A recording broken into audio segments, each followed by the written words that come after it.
I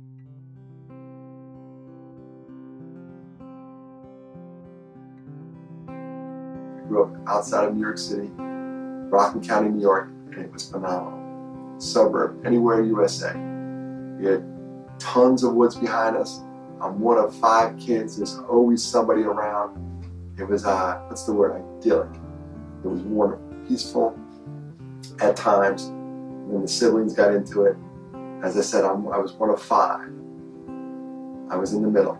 Sheila, Mark, Dennis, Janice, Patty. And everything was awesome.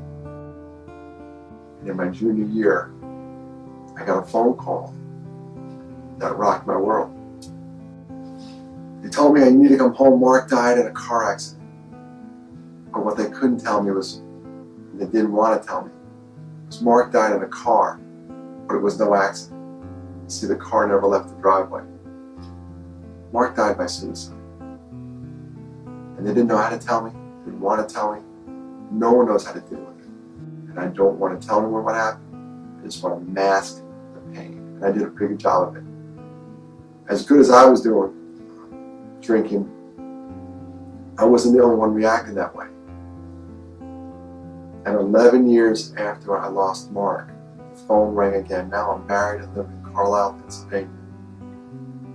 And the phone rang, and my little brother Matthew's gone. In a drunken stupor, with access to lethal means. He's gone. It's just a little different when it's your little brother. You know, maybe that was the guy we should all have been looking out for. We were all struggling. We weren't talking about it. When we lost Mark, we kind of pretended it never happened. We just went about our life, and it was working out pretty good for a while. But like anything, it was a facade. We looked great on the outside, but on the inside, we're all dying. So I started speaking about my experience. It started down here in South Carolina at Shaw Air Force Base. They said, "Dennis, can you come and do a suicide prevention talk?" And I'm not sure I was ready. I tried it one other time and I really wasn't ready. So I said, "Yeah, I'll do it."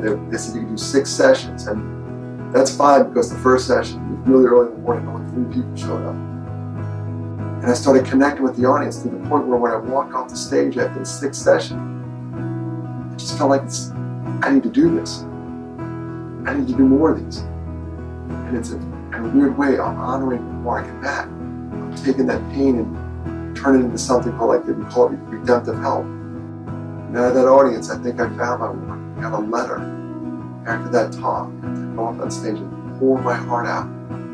Talk about, the drinking. I talk about the recovery. I talk about my work in the suicide prevention hotline. I talk about how I got involved in the American Foundation for Suicide Prevention and doing the Out of Darkness walks and how they helped me. And I talk about all that, and this one girl said, "That's how you keep your brothers alive." Every 13 minutes, somebody in the United States of America dies by suicide, and every 14 minutes, there's a bunch of us going, "What the hell just happened?" It's a shared joy. It's a double joy. Shared sorrow is half sorrow. Let's focus on that sorrow part. Every time I do these talks, I cut my sorrow in half. I cut it in half, and I cut it in half. Everybody there is good at math. I'm never going to be at 0. I'll never get over the loss of Mark. It's not going to happen. That's okay. I'll get through it. And what I look like on the other side, I don't know. But doing these talks is a big part of my, it's almost like therapy when you get up on stage. It's also a great way to push others in. That's why I do it.